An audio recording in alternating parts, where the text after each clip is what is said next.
এবড়া বুঝছস, সামনে MP election, আর আমি তো চেয়ারম্যানই অনেক করছি। এখন চেয়ারম্যানই আর করবো না, সোজা এমপি ইলেকশনে হিট করবো। কেন চেয়ারম্যান সাহেব, এখন কি জনগণেরটা বেশি করে মারার সিদ্ধান্ত নিছেন নাকি? হে, তুই এগুলা কি বল? আমি পাবলিকে বড় মারার জন্য মানে কি? আর চেয়ারম্যান সাহেব, আমি বুঝাইতে চাইতেছি আর কি, এখন জনগণেরটা বেশি করে মারার বলতে চাইতেছি যে জনগণের টাকা পয়সা ধন সম্পদের কথা বলতেছি।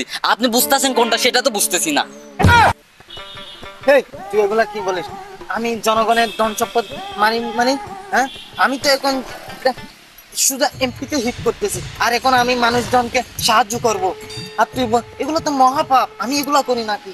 এখন দেখ, এমপিতে হিট করতেছি, এখন মানুষজনকে সাহায্য করব। আর তুই কিনা বলস আমি জনগণের টাকা মারি?